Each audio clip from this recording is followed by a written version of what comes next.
these apple trees are one of the reasons that Robert the gardener wanted me to bring bees in here, was for this pollination. Now these flowers is getting towards the end of their period of needing to be pollinated. Once the flower has been pollinated, immediately the petals die, because they don't want to put any more energy into displaying their flower, producing nectar, because they want to conserve the energy. That's when the plant says, I'm done, this job is finished, I don't want any more bees, we've done the job.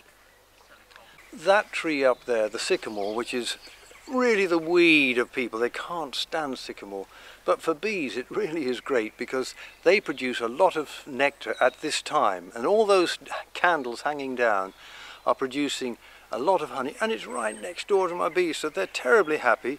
And it may be one of the reasons they're not on the apple blossom, because that's nearer and it's producing a lot of honey, particularly after the rain on a warm day, because there's been an evaporation on the nectar, so it's less dilute with sap, and it's just next door to them, and there's another tree behind.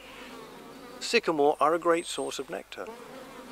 In an urban situation, you've got all the garden flowers, and keen gardeners have aconites and crocuses out from, and snowdrops even from end of January onwards, and they're not exposed to the same amount of herbicides and pesticides from an agricultural point of view. I keep all my hive tools in washing soda, which I never used to do in the olden days because of disease again. I try to keep it so that I use separate tools for the different hives, and because there's been this disease called European foul brood, it's been a real bother to me, and so I'm taking all the precautions I can to reduce the chances of getting that in this hive. The bees, their problem with colony collapse at the moment is it's a combination, it's multifactorial. It's herbicides and pesticides, particularly the pesticides called the neonicotinoids, which is very hot press at the moment, and the European Union probably is going to make a union rule that it should be not used, because it does kill insects, including the bee. And the problem is also said that some of that gets into the soil, and sometimes they put it on the seeds of, say, oilseed rape, and there is a debate whether or not that is carried into the next year, so that when bees carry the pollen they get another dose of this neonicotinoids. But there's no doubt herbicides, pesticides, pollution, stress, moving bees around from one apiary to another, or treating them badly, or neglecting them, then that can be a problem. And on top of that, you've got the varroa mite, which came from the Far East.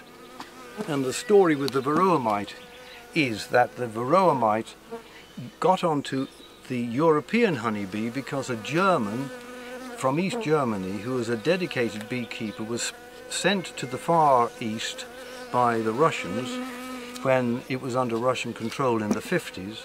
He took a colony over, and 5 years later came back, and these varroa mites had got onto the honeybee. In the Far East, the bee that collects honey there is bigger, stronger, and they preen or groom each other and pull these mites off, but the honeybee can't. We've got to live with these insects, we've got to accept them, because if we don't, we have a sterile environment, which ultimately will be bad news for us, because we won't get our apples pollinated, we won't get oilseed rape pollinated, or flax, or all these other plant agricultural crops which are pollinated by the bee. So here endeth that lesson. Jolly, I'm off my soapbox now.